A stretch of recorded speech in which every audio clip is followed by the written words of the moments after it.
Hey everyone, and welcome back to the Deep Thought Podcast. We're diving deep today into the world of productivity, hmm you know, CEO style. Like, how do those high achievers get so much done Yeah. in such a short amount of time? We're going to be unpacking secrets from Dan Martell's YouTube video. It's called Millionaire CEO Explains 5 Steps to Get Shit Done. And hopefully we can apply these to our own lives. Fascinating topic. I mean, so many of us struggle with productivity, Mm. especially, with all the distractions these days. Really curious to see what Dan has to say about it. Yeah, me too. And he gets right to the point. His first strategy is all about setting boundaries. And he starts with a real attention grabber. He says, your inbox is nothing more than a public to-do list of other people's priorities on your time. Wow. It really makes you think, doesn't it? It does. It really challenges how we view our inboxes. Instead of a tool for managing our own priorities, it just becomes a dumping ground for everyone else's demands. Exactly. And to regain control, Dan introduces the Eisenhower matrix. Have you ever used this? Oh, yeah. It's one of my go-to methods for prioritizing tasks. Really simple, but effective.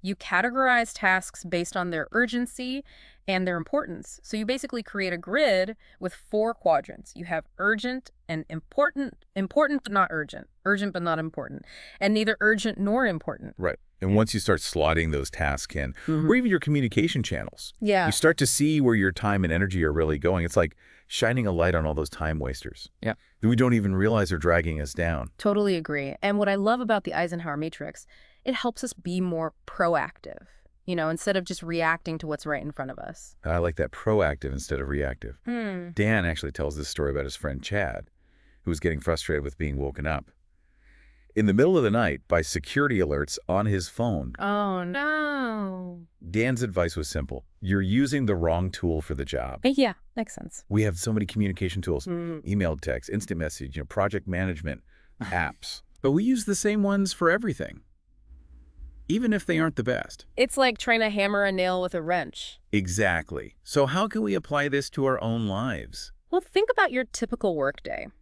Are you constantly getting pulled away from important tasks by emails that could have waited? Or social media notifications interrupting your flow state?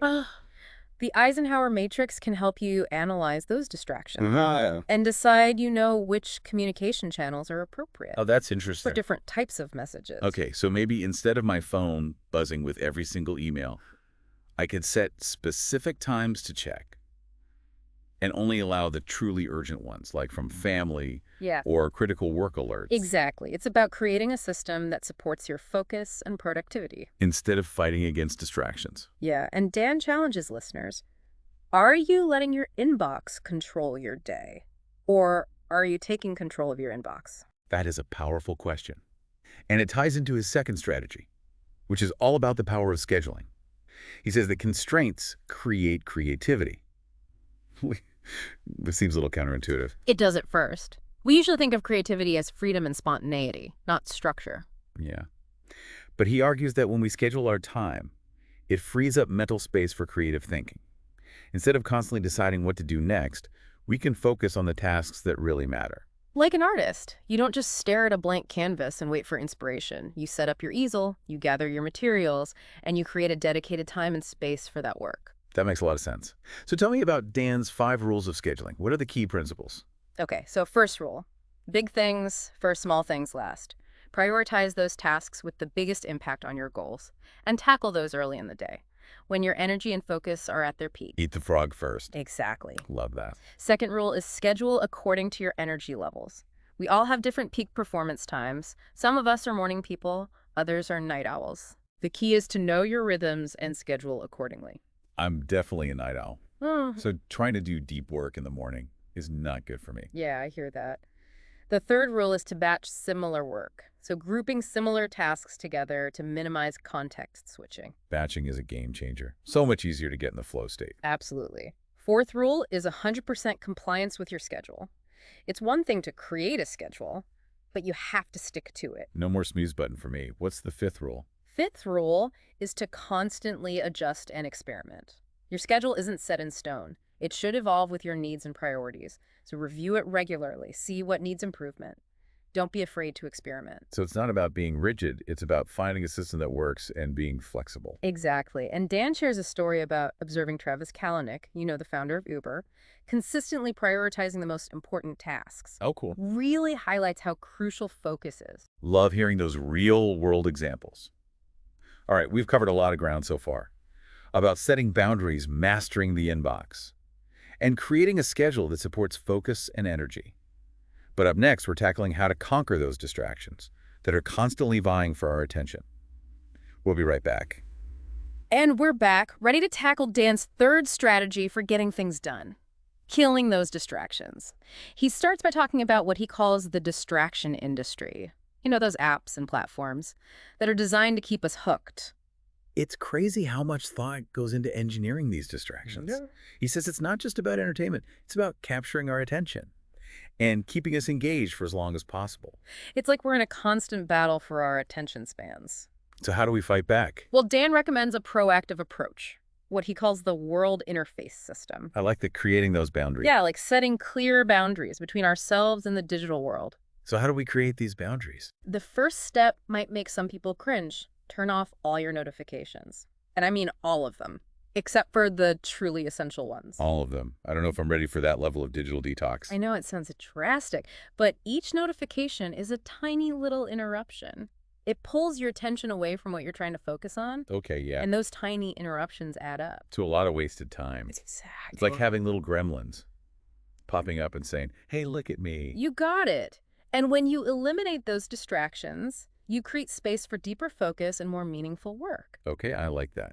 What's the second step? Second step is to set specific check-in times for communication. So instead of letting your inbox or Slack control your day, you decide when you're going to engage with those channels. Be more intentional with our time. Right. It's about shifting from reactive mode to a proactive mode. I like that. And then Dan has this third step. He calls it the advanced level. Delegate your distractions. Have you delegate distractions? So this is where things get interesting. Dan talks about CEOs having assistants who manage their inboxes, screen their calls, even handle their social media. They're outsourcing the task of filtering out the noise. So they can focus on the signal. Exactly. Okay, so maybe I'm not at the personal assistant level yet, but I can see how it applies. For sure. It's about identifying tasks that suck up time and energy and finding ways to delegate them. Exactly. And Dan puts it perfectly. It's easier to avoid the dragon than to slay it. Love that. Don't even let the temptation in. Turn off those notifications, set those boundaries, Exactly. and design your environment for success. And remember, it's not just external distractions. Sometimes the biggest distractions come from within, which leads us to Dan's fourth strategy, all about pinpointing your priorities. Okay, let's talk priorities. He emphasizes sequencing. He says sequencing equals success, and he uses a baking analogy. Ooh, cake analogies. Right. Imagine two people with all the ingredients for a cake. One follows the recipe carefully, step by step, prioritizing each task in the right order. The other person just throws everything in randomly. What happens? Well, one ends up with a delicious cake, and the other ends up with a mess. I see where you're going. The same applies to our work and our lives. The order we do things has a huge impact on the results. And to figure out the right order, Dan introduces the DRIP matrix. The DRIP matrix. It helps prioritize tasks based on two things: money and energy. It's a 4-quadrant grid, similar to the Eisenhower matrix, but with a different focus. Plotting tasks based on how much money they generate and how much energy they require. Yeah. The first quadrant is low energy, low money. Those are the tasks to delegate, delete, or defer. Not worth your time. Like checking social media or unimportant emails. Exactly. The next quadrant is low energy, but high money. These might be generating income now, but you want to replace those over time with something more efficient or automated. Automate or outsource. Yes. Now, the third quadrant is high energy, low money. This is where Dan talks about investing in yourself, building your skills, your knowledge, your habits. So important.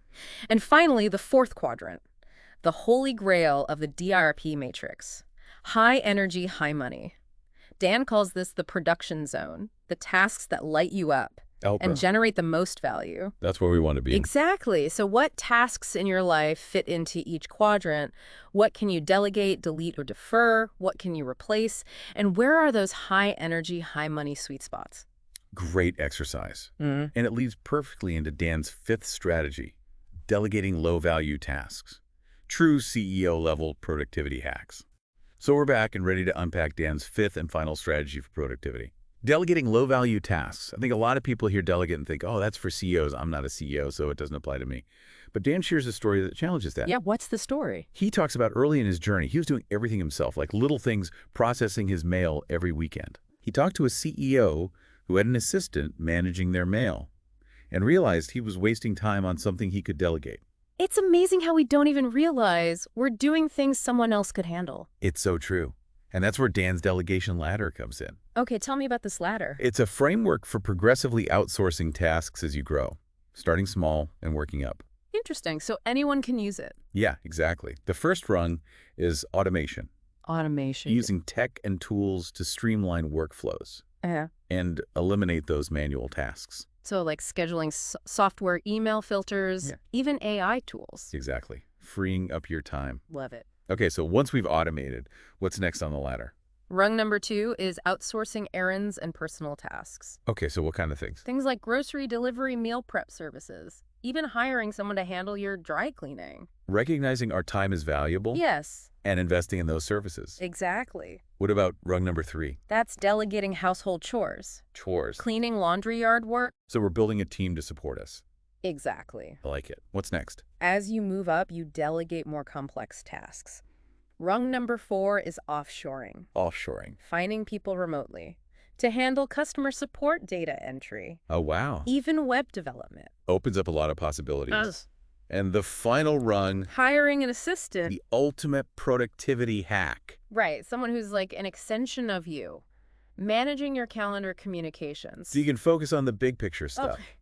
Now, even if we're not ready for a full-time assistant, we can still start small, Absolutely. Maybe hire a virtual assistant for a few hours a week. just to help with specific things, The key is to start thinking about leveraging other people's time. to maximize your productivity. Exactly. This has been such a great deep thought session. On CEO-level productivity, we've covered so many practical strategies, from setting boundaries and mastering our schedules, to conquering distractions and delegating tasks. I feel empowered. Me too. What's the biggest takeaway for you? I think it's that productivity isn't about working harder.